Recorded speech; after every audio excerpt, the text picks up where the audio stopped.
I'm going to be talking about Bitcoin specifically, support and resistance levels to look out for. I do briefly want to show you guys altcoin dominance, the inverse of which is Bitcoin dominance. So Bitcoin dominance is bottoming out. I know this is the top of the chart here, but this is an altcoin dominance chart, meaning Bitcoin dominance is very, very low. In fact, it's lower than it's been in a very, very long time. If we zoom out, this is close to the all-time lows that we saw back in 2017 and 2018. So I do think that altcoins can push higher and we could see some sort of an alt season in 2022.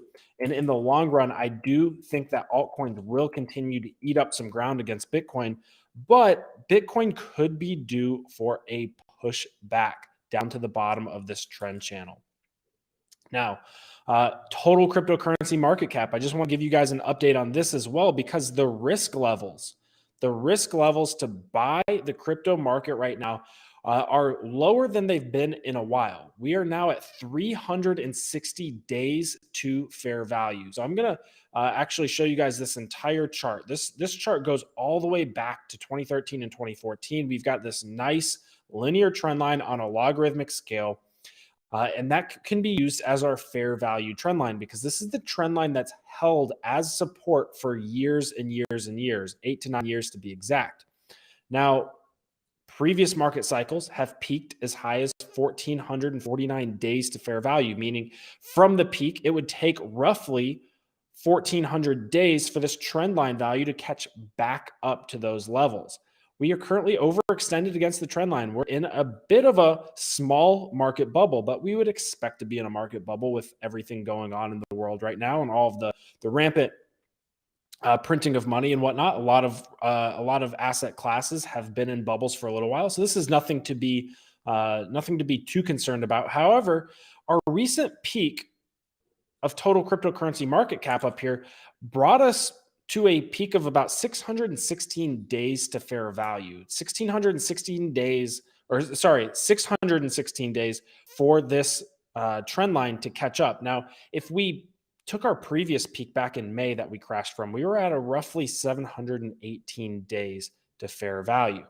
Right now, currently, as of today, at a $1.9 trillion total cryptocurrency market cap, we are only 360 days away from this trend line catching up to this value, meaning the maximum expected length of a bear market. Everyone's asking, all right, if we go into a bear market, how long is it going to last? The longest it would last would be roughly 360 days. We wouldn't expect it to last much longer than about a year from today.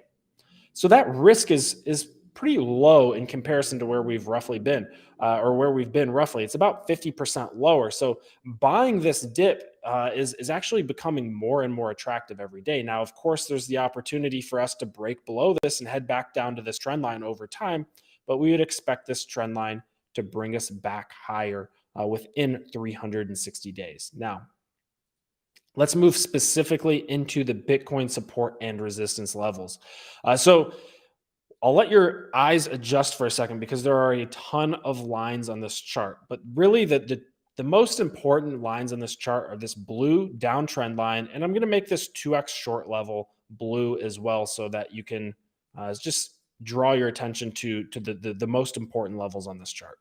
Right. And the reason these are the most important levels on this chart is because they're respectively our support and our resistance levels. So the big support level, and this says 2x short, it's actually more accurately a 1x short level, but this is essentially the level at which support runs out, or not support, short leverage shorters run out of incentive to short Bitcoin. Once Bitcoin gets to this 34.5 to 34.7K level, you really can't short it and hide your liquidation point or keep your liquidation point against or above these two local highs, the all-time high and our last retest of this blue downtrend line, with the respective leverages of 1x and 2x, right? So this is where all of the short leverage runs out, 34,700. This is also the level at which, if we extend to the left, we see a lot of consolidation happening on our previous drop from May, and a lot of resistance when we started consolidating below 34,500 to 34,700, right? So this is a key support and resistance level. This is the level that I personally will be buying very, very aggressively. And Bill's going to show you the 21-month moving average in just a moment. I don't have it on this chart, but the 21-month moving average is coming up around $34,000 right now. So by the time Bitcoin could crash to this level, we'd be looking at a lot of support around this level. So if Bitcoin crashes, and I'm not saying Bitcoin's going to go to this level, but if it continues to go lower and lower and lower, this is where I would expect the bounce, and this is where I would want to be a buyer of Bitcoin, right? And correspondingly altcoins while Bitcoin bounces. Now we are currently on a pretty decent support range, and we've actually been on a pretty decent support range for a couple of days now, 40 to 42K. Obviously, you can see the consolidation in this level, the previous resistance, which is now becoming support. Right, so 40 to 42K is support. So you can the 40K and the recent low we had around 39.6 earlier today, which is in line with the wick that we had over here on multiple trend lines.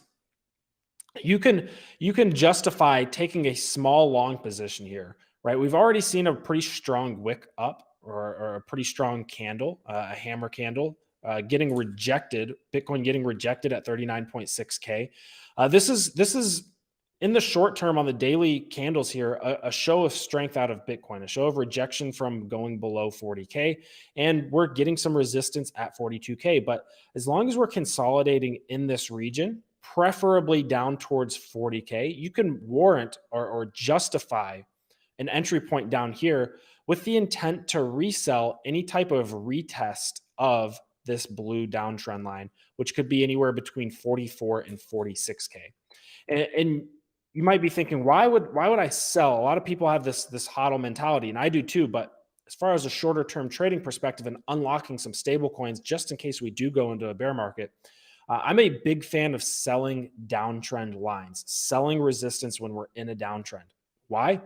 Because if we do go up to challenge this downtrend line at 46K, there's a really strong chance. Well, first of all, one of two things can happen. We're either going to get rejected and we're going to go back down, in which case you sold the top and you can buy back Bitcoin cheaper, or we're going to break through. But if we break through, almost never after a downtrend. In fact, I can't find any instances of Bitcoin breaking a downtrend and not coming back to retest that same level of support or even lower, right? So there's a strong chance that even if we do break through this downtrend line, you'll be able to buy back your Bitcoin that you sold at 46K, right? Down here at 46, 44, or even 42K before we get a move upwards, right? Now, the last downtrend retest, right? The resistance of this downtrend was around $52,000. And had you sold this resistance, you'd have been rewarded for that sale of Bitcoin by being able to buy it back cheaper now at roughly 40 to 42K, right? So I'm a big fan of selling resistance here. So if we do see a bounce back up to 46K, note that it doesn't mean that we're necessarily going higher. We want to sell that resistance and then buy back at a lower level. And while you're selling that resistance, you're hedging against the chance that Bitcoin fails that retest and continues this downtrend. Because right now we are in a downtrend, and usually you do not want to fight the downtrend. You don't want to fight the trend, whether it's up or down, but you especially don't want to fight a downtrend. I'm going to show you one or two more examples of where you could have sold the retest of the downtrend line and come out on top, right? So we had this downtrend line earlier back in May when we started to crash. And had you sold the retest here at around 44, 45K, right? Yes, Bitcoin did go higher and you could have sold it higher, but you were hedging against the chance that that this was a dead cat bounce and Bitcoin was going to go back down to lower levels. Right. So you're actually able to buy Bitcoin on the retest on the top of this downtrend line, on the top of this downtrend line at around 39 to 40K down here, or even in this consolidation pattern. So even though it passed the retest, it broke through this resistance, you were still able to buy it for cheaper as support over here. So that's the concept. You want to sell resistance and buy support. Sell resistance and buy support, right? I'm going to show you another example going back all the way to when, and you can see I've already charted this out for you guys, but I'll delete these really quick.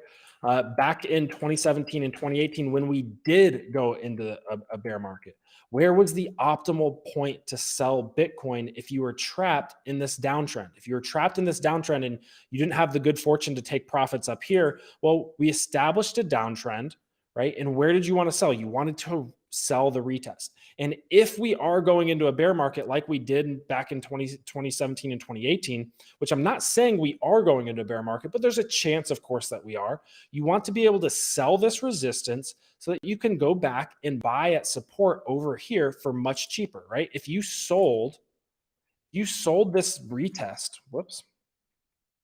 if you sold this retest for $11,700, let's just call it 12K for easy math, and then turned around and bought back at just over 6K, you almost doubled the amount of Bitcoin in your portfolio. You could have sold, let's just say, one Bitcoin for $11,000 and then turned around and bought 1.7, 1.8, 1.9 Bitcoin down here for $6,000 or $7,000.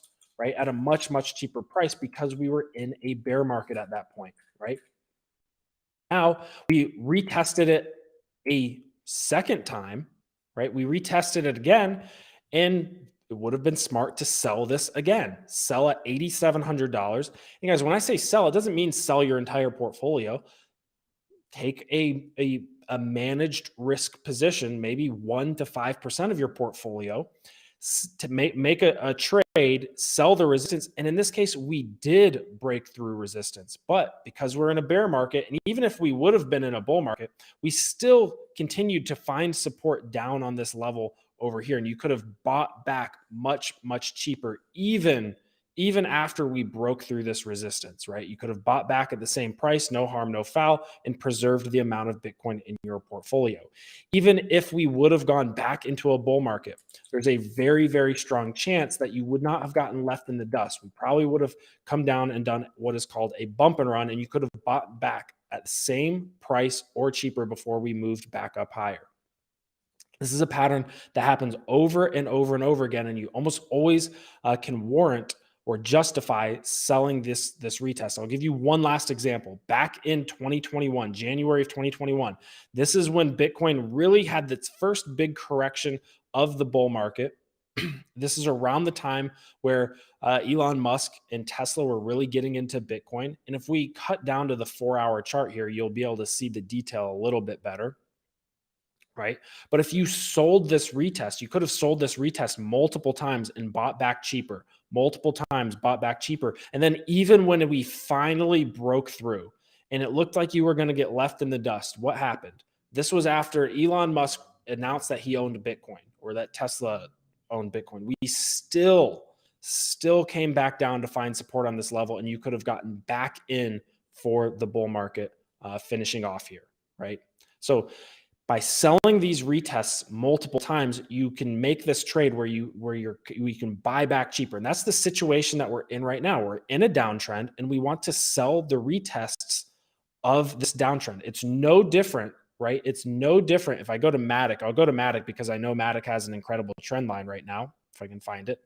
It's no different than when you're trading something that is in an uptrend. You want to be a buyer, right, of the support. You want to be a buyer of the support. Right? Accumulate and buy when we hit support, which we're on right now.